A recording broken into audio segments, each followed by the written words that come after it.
Our deepest fear. Our deepest fear is not that we are inadequate. Our deepest fear is that we are powerful beyond measure. It is our light, not our darkness, that most frightens us. We ask ourselves, who am I to be brilliant, gorgeous, talented, fabulous? Actually, who are you not to be? Your playing small does not serve the world. There is nothing enlightened about shrinking so that other people won't feel insecure around you. We are all meant to shine, as children do. It's not in just some of us, it's in everyone. And as we let our own light shine, we unconsciously give other people permission to do the same. As we are liberated from our own fear, our presence automatically liberates others. Our 60 girls are growing in ability, in belief, in character, and finding out who they truly are and what they're going to do in the world. I want to talk today about deliberate practice. Not normal practice, not doing things a lot of times, deliberate practice. Deliberate practice is what makes us great at something. It's usually driven by a passion for a subject or something that somebody's interested in. It involves knowing what you are doing wrong, getting feedback to improve, stretching yourself outside your comfort zone and keeping going. It helps literally rewire your brain so the thing you practice becomes fairly automatic and eventually will involve less effort. Last October, I ran my first half marathon. It was tiring but very enjoyable. I even rang my wife on my mobile on the way around, which suggests I probably wasn't running fast enough. After I finished, she asked me whether I'd run much faster in the race than I did in practice. My answer was, not really, perhaps a little faster. She was shocked. So was I, but for a different reason. Michael Phelps is one of the greatest swimming champions of all time. He breaks records in training, as well as in the Olympics and the World Championships. Very few other athletes even get close to breaking world records in practice because they don't try so very hard in practice. When asked why Phelps tried so hard in training, his coach responded, "Why would you want to practice failure? How do you really know you can do it at the right time under pressure if you've never tried before?" As the girls will know, I'm all for failure because we can learn a lot from our mistakes. But I don't believe that we should set out to fail. Every time we do something, our brain literally rewires. Think about it. Every time you do something, your brain rewires. And the more that you repeat that action, the more your brain reinforces that wiring. So why would you practice something wrong? I went into my half marathon knowing I could run the distance in under 2 hours. 3 minutes and 41 seconds under 2 hours, if anyone's interested. Because I had run it before. I had a plan, I ran to the plan, and it worked. I tried as hard as I could and ran a little faster than I did in practice, partly because the adrenaline of running with 15,000 other people, and partly because I knew I only had one chance at running the half marathon that year, so I wasn't saving my energy for anything else. My brain knew how fast I should run, and fortunately, and with the right training, my body kept up with it. Like Michael Phelps, without the world records, without the Olympic medals. Okay, so not much like Michael Phelps without deliberate practice. If you practice something wrong, ladies and gentlemen, you learn how to do it wrong. The more you practice something wrong, the better you do it wrong. So my message is this to all of you, to the emerging scholars this afternoon, to mentors, ladies and gentlemen, to yourselves as guests. Push yourselves, try new things, keep escaping your comfort zones. But once you get interested in something, or want to do it well, then practice it deliberately. Push yourself a little harder than you think you can go, but not too far beyond the level of your ability at one go. Get feedback, correct your mistakes, do it right and build on that. Practice right, do it right. Rewire your brains the right way. It will make your life easier in the long run. Thank you.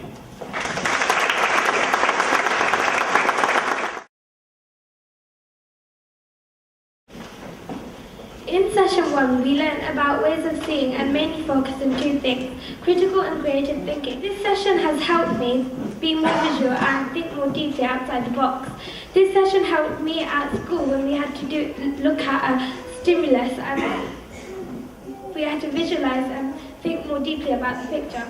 Debating has always been a passion of mine, and to debate was amazing. But in our lesson, we had many exercises to build up to our debate about euthanasia. We first had to split into 2 sides and talk about different motions and whether we agree or disagree. These warm-up debates were gradually increasing our confidence as we had to speak in front of the whole class.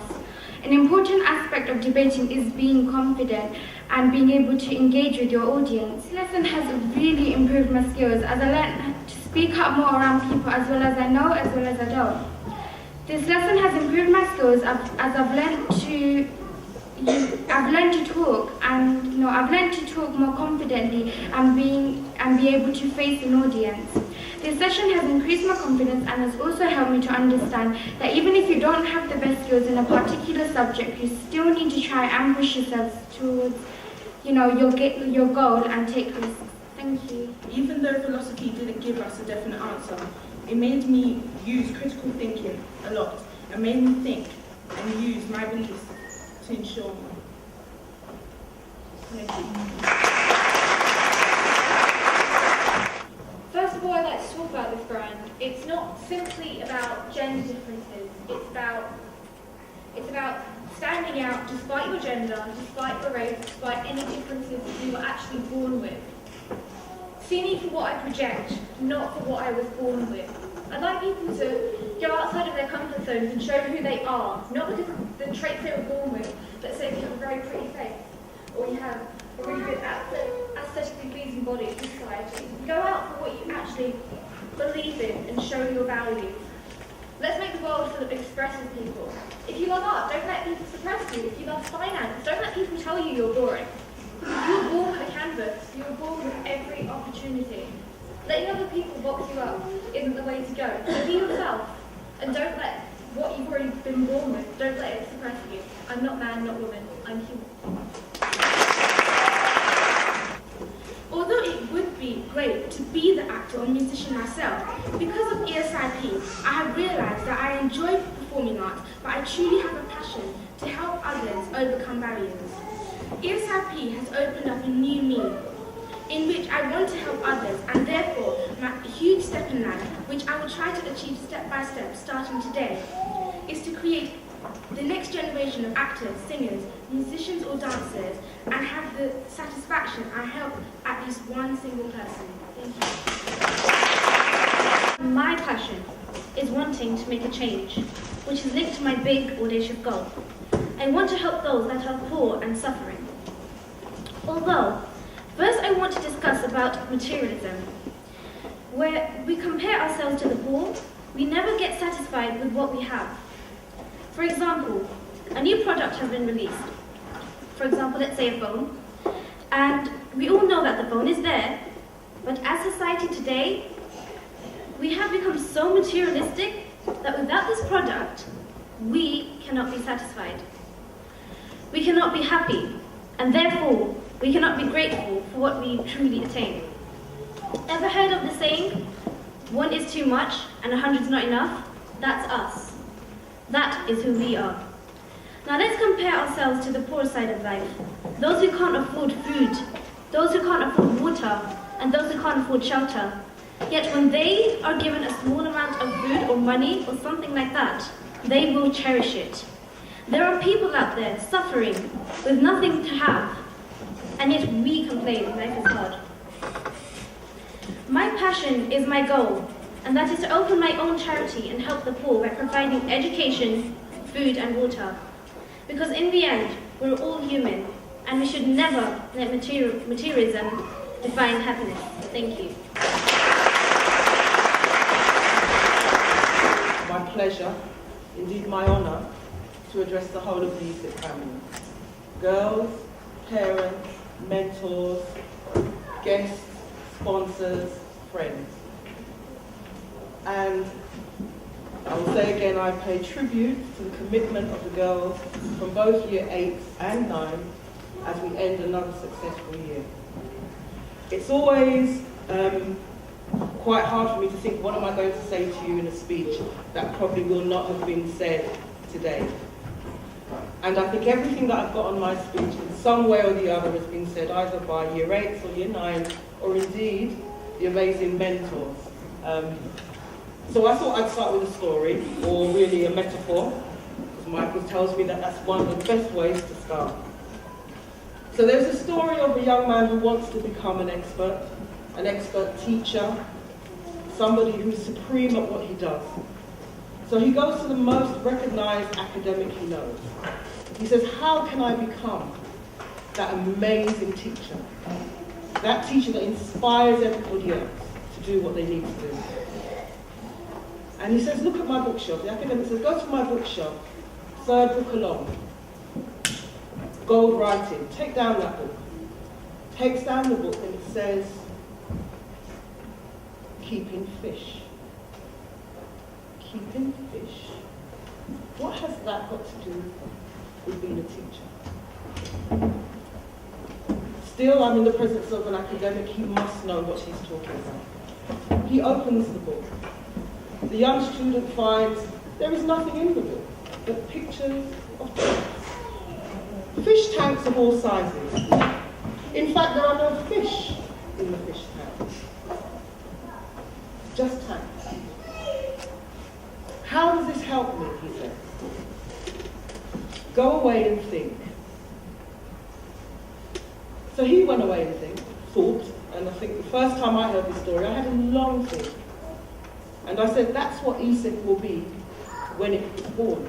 It'll be a fish tank. Because actually, if you want to raise really beautiful fish, you concentrate on the water. And the water at ESIP seems to work fine for year 8 and year 9 girls. Because I have to say that you are amazing. I don't know if at your age I could have done what you have done today. So we all in this room, your parents, teachers, the mentors, we look after the water. So in that water you can thrive and survive. So that's my story about fishing. Okay. So this year in your 9 sessions, you have been stretched and challenged to learn new things. To re-examine, indeed, things that you've learned before. Indeed, as I hear lots of times, until your brains hurt. And then every session, you're asked to reflect on what you've learned and how this has challenged you or made you think something different. And not just you, but all of us, mentors, we are all asked to reflect on what we've done and how to do it better. But Leonardo da Vinci says that learning never exhausts your mind. You may tire and it may hurt, but your mind is never exhausted. The thoughts I leave you with today, as you've mentioned, are about learning, resilience, and change. I am not afraid of storms, for I'm learning to sail my own ship. Those are the words of Louisa May Alcott. Girls, you are learning to sail your own ships. In minor and major storms of life, through trends and tweets, friends, exams, expectations, and hopes. The storm you face is often with yourself. You are your biggest critic, your biggest competitor. But with each and every period of storm, and indeed in periods of calm, you will learn. This is especially true for the Year 9 girls who have had to go through an interview process. So it's hard, much harder than anything many adults do in their jobs. So well done to you for that. We have watched you, and I hope nurtured you, facilitated and encouraged within you a spirit of resilience. And by resilience, we all mean not just the ability to survive, but to thrive, to do better, to do greater things.